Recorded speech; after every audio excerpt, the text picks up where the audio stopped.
सम्पूर्ण साथीहरु नमस्कार।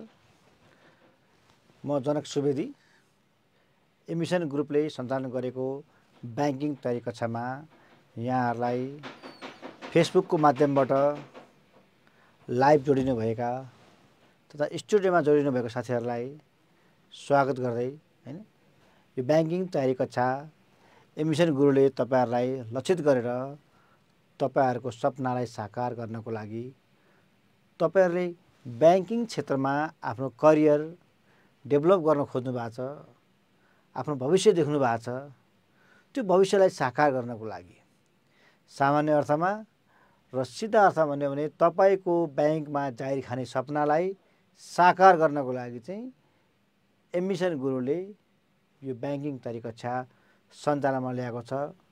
तपाईहरुले चाँडोभन्दा चाँडो आफूलाई यो गुरुसँग जोइन भएर एमिसन गुरुसँग जोइन भएर यो क्लासमा तपाईहरुलाई पढाउने सरहरुदेखि लिएर मेटेरियलदेखि लिएर हरेक कुराहरुको तपाईलाई चाहिँ एकदमै प्रवेश भइसकेपछि तपाईलाई एकदम मिहिन ढंगले तपाईका नोटहरु, तपाईका कपी चेकिङ गर्ने तरिकाहरु र पढाउने सरहरु पनि अब्बल हुनुहुन्छ।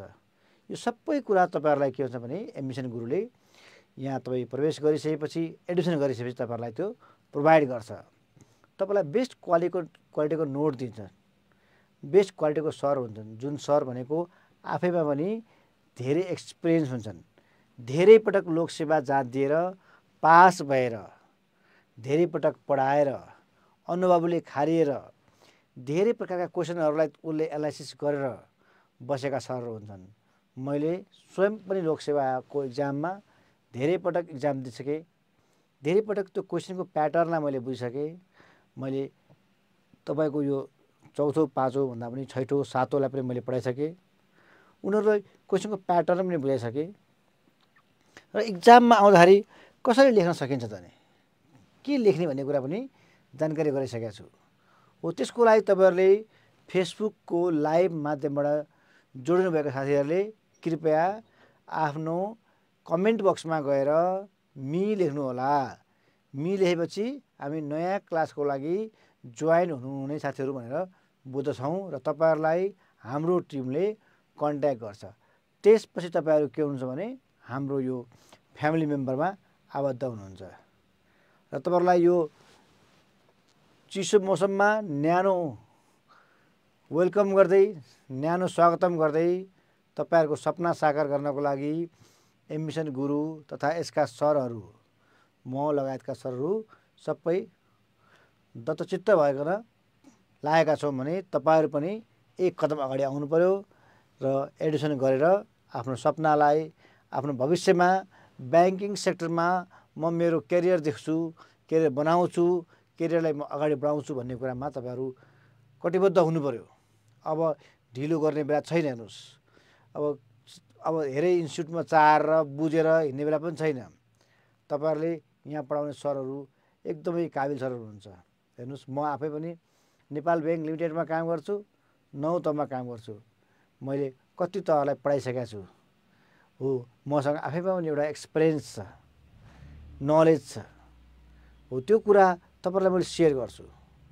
तपाईहरुलाई पठाउने नोटहरु, त्यसपछि आएर तपाईहरुलाई दिने नोटका प्वाइन्टहरु, तपाईहरुलाई मैले सोध्ने प्रश्नहरु, मैले बनाउने प्रश्नहरु, यो त्यसपछि तपाईले त्यो प्रश्नको हल गरिसकेपछि हामीले त्यसको फिडब्याक क्लास भनेको तपाईले लेखेको एन्सर चाहिँ कस्तो भइरहेछ त, तपाईले लोकसेवाको मोडालिटीमा लेख्नु भएको छ कि एकाडेमिक हिसाबले लेख्नु भएको छ।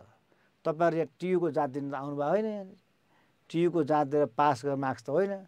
It is a competition exam र यो कम्पिटिसन एक्जाममा you have to be win. यहाँनेरि पासलाई हेर्दैन, यहाँनेरि टप हुनुपर्छ, एकदम कडा मेहनत गर्नुपर्छ। हो तपाईको कडा मेहनत र हाम्रो गाइडेन्स, हामीले तपाईलाई दिने गाइडेन्सले तपाईको जीवनमा तपाईले चाहनु भएको बैंकिङ सेक्टरमा मेरो जागिर होस्, मेरो जब होस्, त्यो पनि थाई जागिर करार हो र यो कुनै प्राइभेट जागिर हो र तपाईलाई कसैले निकाल्न सक्छ र? जबसम्म तपाईले बदमासी नगरेसम्म तपाईलाई कसैले निकाल्न सक्दैन। त्यो थाहै जागिर हो। यो भनेको तपाईँले एकपटक जाँच पास गरिसक्नु भएपछि लगभग तपाईँको आफ्नो अब अहिलेको हिसाबमा 58 वर्ष वा 30 वर्ष मजाले जब गर्न पाउनुहुन्छ। तपाईँले त्यसपछिको फर्दर करियर अगाडि बढ्नु पऱ्यो भने पढ्नलाई ठिक हुन्छ। अदरवाइज तपाईँलाई यो जुन जाँच पास गरेपछि सधैँको लागि के हुन्छ भने तपाईँ फाइनेन्सियली पनि स्ट्रङ हुनुहुन्छ, साथीभाइहरू पढ्ने पाइन्छ। तपाईँ एउटा विद्यार्थीबाट तपाईँ के हुनुहुन्छ थाहा छ? तपाईँ विद्यार्थीबाट तपाईँ ब्याङ्कर हुनुहुन्छ, तपाईँ ब्याङ्कको एउटा मेम्बर हुनुहुन्छ। त्यस्तो अपर्च्युनिटी बारम्बार आउँदैन। हेर्नुहोस्, त्यस्तो अपर्च्युनिटी बारम्बार आउँदैन है। त्यसैले अपर्च्युनिटी आएको बेलामा तपाईँहरूले धेरै सोच्नु हुँदैन। जस्ट कमेन्टमा गएर मी लेख्नुहोस् र एडमिसनको प्रक्रिया अगाडि बढाउनुहोस्, भर्ना आउनुहोस् र पढ्नुहोस्। र त्यो पढ्दाखेरि तपाईँको फ्युचरमा ब्याङ्किङ भन्ने सपनालाई यो एडमिसनले साकार गर्छ। म प्रत्यक्ष तपाईँको हरेक सानो सानो एक्टिभिटिजमा, तपाईँले पढाएको कुरामा, तपाईँले नबुझेका कुरामा, इक्जाममा आएका क्वेसनका कुरामा हामी त्यहाँनिर लाग्छौँ, हेर्छौँ। तपाईँलाई अलिक फरक किसिमले पनि पढाउँछौँ। हामी वन्स यो सिलेबस भ्याइसकेपछि हामी तपाईँलाई क्वेसनको एन्सरको प्याटर्न पनि पढाउँछौँ है। कसरी एन्सर लेख्नुहुन्छ, कसरी तपाईँको क्वेसन कस्तो आएछ, त्यसलाई कहाँ लगेर जोड्न सकिन्छ, त्यसमा पढाइ हुन्छ। भनेको सबभन्दा पहिला तपाईँले कन्सेप्चुअल नलेज भनेको अवधारणा, परिभाषा, त्यो भनेको के हो, यसले के भन्न खोज्यो भन्ने कुरा तपाईँले बुझ्नुहुन्छ। त्यसपछि तपाईँ बल्ल सेकेन्ड चरण भनेको तपाईँको इक्जामको राइटिङ प्याटर्नमा पुग्नुहुन्छ।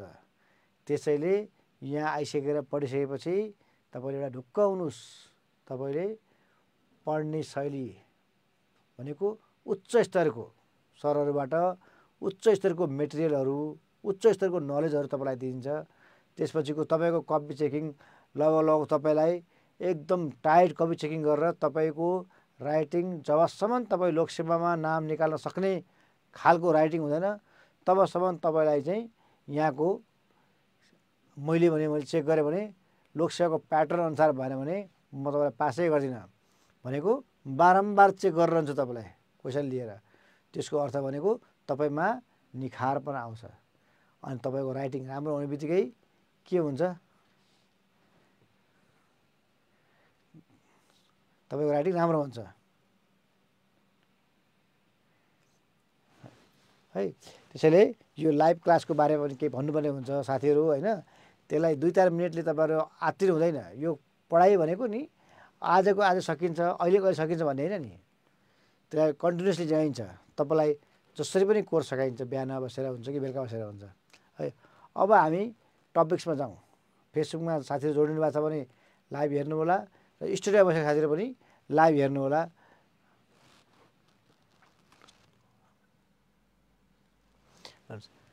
हामीले हिजो यसको बारेमा सरल डिस्कस गऱ्यौँ है। फाइनेन्सियल एक्सेस भनेको के हो, फाइनेन्सियल लिट्रेसी भनेको के हो, फाइनेन्सियल इन्क्लुजन भनेको के हो, यो किन सिलेबसमा राखियो हेर्नुहोस् है। किनभने तपाईँहरूले एउटा कुरा बुझ्नुहुन्छ, यो पढाइमा जति नजान्ने भयो त्यति चाहिँ फाइदा हुन्छ है, जति जान्ने भयो त्यति घाटा हुन्छ। भनेको तपाईँले धेरै क्वेसन गरिदियो भने तपाईँ के हुन्छ भने तपाईँमा निखार आउँछ।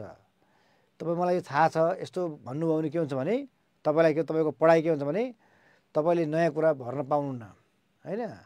र आफ्नो सरलाई रेस्पेक्ट पनि गर्नुपर्छ। सरलाई यहाँनिर है सरलाई रेस्पेक्ट गर्नुपर्छ।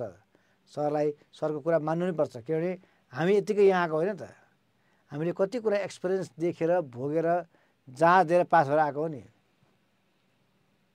है।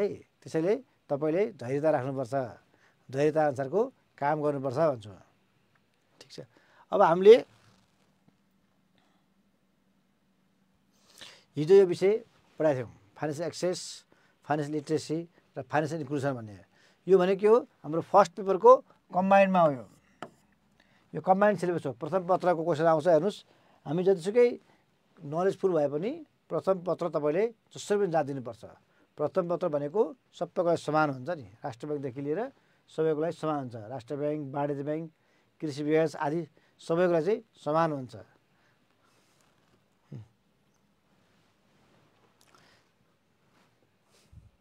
मैले यो जो अलिकति तपाईँलाई भने यसका आयामहरू के हुन् त? फाइनेन्सियल एक्सेसका आयाम के हो? फाइनेन्सियल एक्सेस भनेको तपाईँले हिजो भनेको कुरा फेरि रिभिजन गरौँ एक सेन्टेन्समा। हरेक तहका तबकाका, राज्यका हरेक तह तबकाका व्यक्तिहरूले चाहिँ वित्तीय सेवा प्राप्त गर्ने अवसर हुनु भनेको। हरेकले वित्तीय सेवा प्राप्त गर्नुहोस् भनेको है। हरेकले चाहिँ ब्याङ्किङ कारोबार गर्न पाओस्, चाहे त्यो दूर दराज भएको मान्छे हुन् या सहर भएको मान्छे हुन्, चाहे न्यून आय भएका मान्छे हुन् या धेरै आय भएका मान्छे हुन्, हरेकले चाहिँ के भयो, खाता खोल्न पाउनु पर्यो, कर्जा लिन पाउनु पर्यो, भुक्तानी गर्न पाउनु पर्यो र ब्याङ्किङको औपचारिक सेवाहरू प्राप्त गर्ने अवसर हुनु पर्यो। हेर्नुहोस् त, औपचारिक वित्तीय सेवाहरू भन्छ यसलाई। औपचारिक वित्तीय सेवा भनेको साहु महाजनबाट हटेर ब्याङ्किङ सेक्टरमा आउनुपर्छ भन्छ है। बुझ्नुभयो? हाम्रो बिमला शर्माजीले बुझ्दै हुनुहुन्छ नि होइन। औपचारिक विद्या हाम्रो लेख्ने राइटिङमा पनि तपाईँको क्वालिटी आउनुपर्छ हेर्नुहोस् होइन। अनि बल्ल के हुन्छ भने अगाडि हुन्छ। अब यसका के कुरा हुन्छन् त? सामान्य आयामहरू के हुन्छ यसका? यसले के कुराले यसले समेट्छ भन्ने खोजेको आयाम भनेको है। यो तपाईँले इक्जाममा तपाईँलाई आयाम नआउला, तर तपाईँले बुझ्नु पर्यो।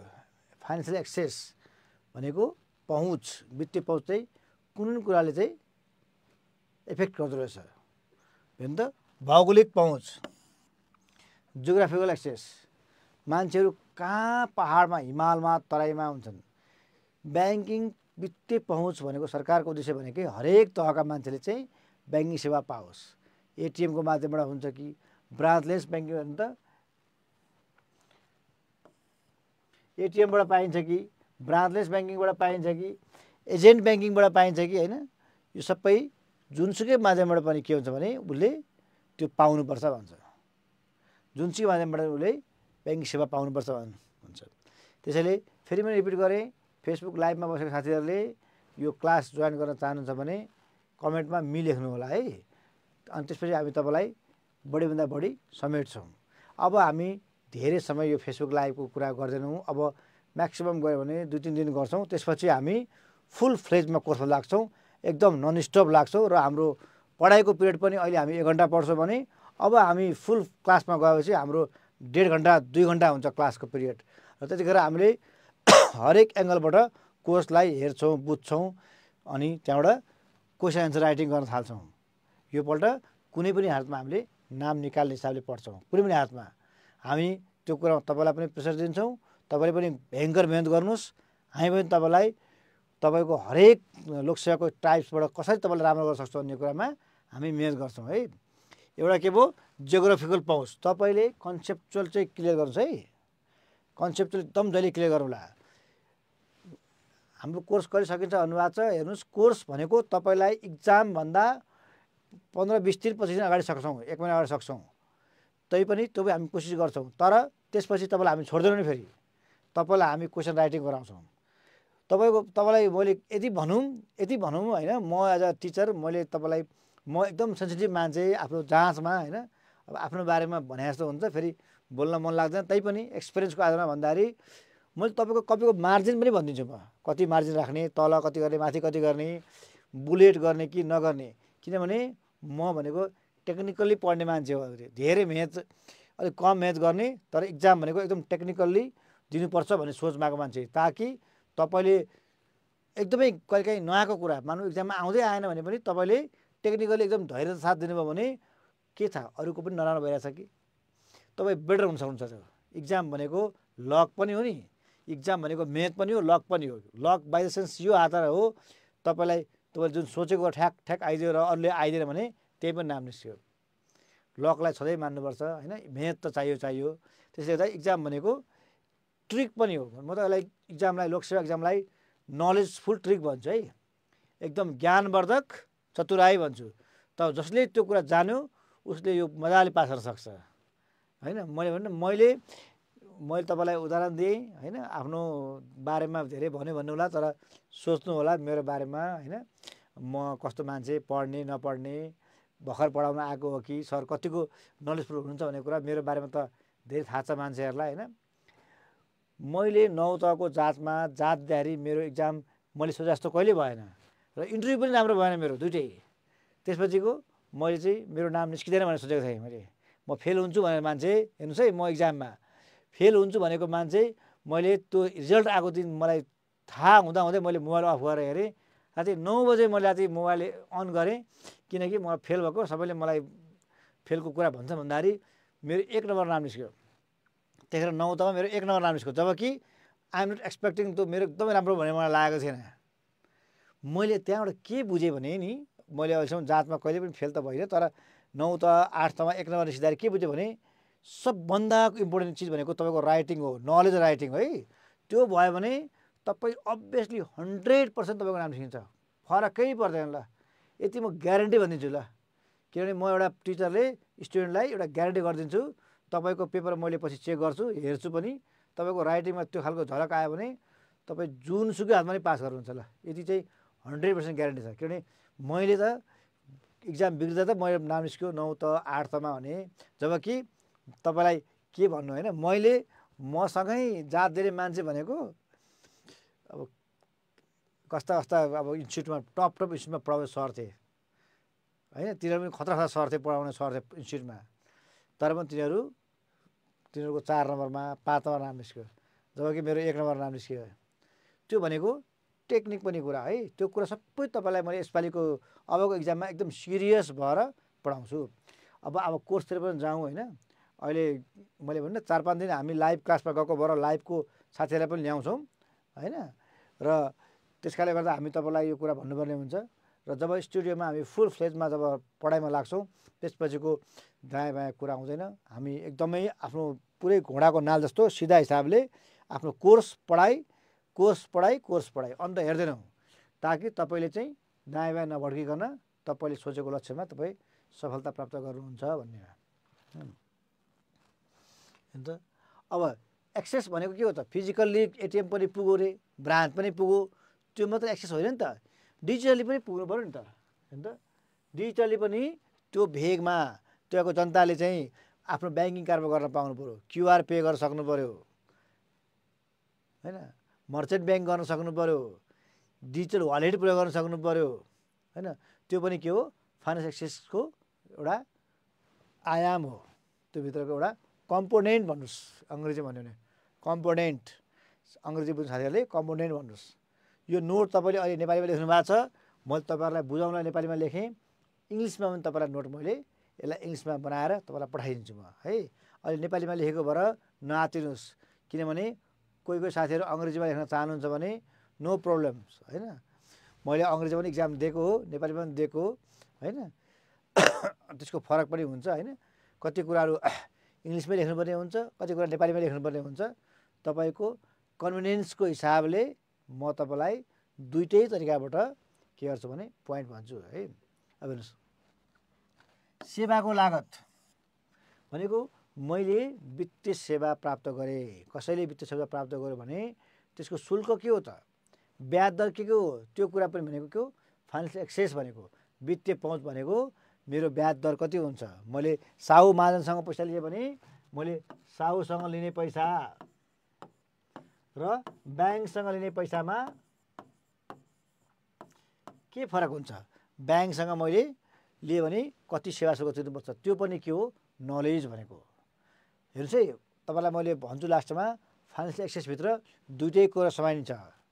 दुइटै कुरा के हुन्छ भने समेट छ नि यो। अब हामीले पढ्ने नेक्स्ट है भनेको यसैको अन्तर्गत बस्ने दुईवटा कुरा। यो फाइनेन्सियल एक्सेस भनेको एकदम इम्पोर्टेन्ट हो, इक्जाम पोइन्ट अफ भ्यूले पनि मलाई यो अलिक इम्पोर्टेन्ट लागेको छ, किनभने यो वित्तीय पहुँच भनेको अहिले सरकारको पनि उद्देश्य, राष्ट्र ब्याङ्कको पनि उद्देश्य र ब्याङ्कहरू पनि जसरी पनि हरेक ठाउँमा चाहिँ जानुपर्छ, शाखा हुनुपर्छ, जसरी पनि हरेक त्यहाँको जनताले चाहिँ त्यो पाउनु पऱ्यो ब्याङ्किङ सुविधा भन्ने सोचमा सरकार पनि छ। र सरकार सोचेपछि हेर्नुहोस्, राष्ट्र ब्याङ्कले सरकारको सोचलाई के गर्छ, कार्यान्वयन गर्छ, र राष्ट्र ब्याङ्कले कार्यान्वयन गर्ने बित्तिकै अटोमेटिक ब्याङ्किङहरू पनि त्यहाँ जानै पर्छ, बाई हुक बाई कुक, बाई फकाएर हुन्छ या कम्पलसरी गरेर हुन्छ है। त्यसैले फाइनेन्सियल एक्सेस भनेको एकदम इम्पोर्टेन्ट, इक्जाम पोइन्ट अफ भ्यूले इट्स इम्पोर्टेन्ट टपिक है। यो आउने चान्सेस हाई हुन्छ र धेरै पटक पनि आछ। अब कसरी लेख्नुहुन्छ भन्ने कुरा चाहिँ म तपाईँलाई यसको एक क्वेसन सोध्छु अनि बल्ल भन्छु है। अब हेर्नुहोस्, यसो के हो, उपयुक्तता सुटेबिलिटी। अब खाता खोल्ने भन्यौँ, खाता कस्तो खाता खोल्ने नि? खाता खोल्नु उपयुक्त छ कि छैन त? खाता खोल्दाखेरि धेरै कागज माग्ने हो कि होइन? कुनलाई लक्षित गरेर खाता खोल्ने हो? युवा खाता खोल्ने कि होइन, बाल खाता खोल्ने कि मुद्दती खोल्ने कि हो? त्यस्तो कुरा पनि उपयुक्त हुनुपर्छ। खाता खोल्ने भनेर एकदम धेरै तपाईँको लेन्दी प्रोसेस, धेरै डकुमेन्ट चाहिने, गाह्रो गरी बनायो भने के हुन्छ भने उपयुक्त भएन नि। ब्याङ्कको शाखा छ तर पनि के भने उसले त्यहाँनिर त्यसको युटिलाइजेसन गर्न सकेन, त्यसको उपभोग गर्न सकेन भने के भने त्यो त्यस शाखामा रहेको कुनै अर्थ रहेन है।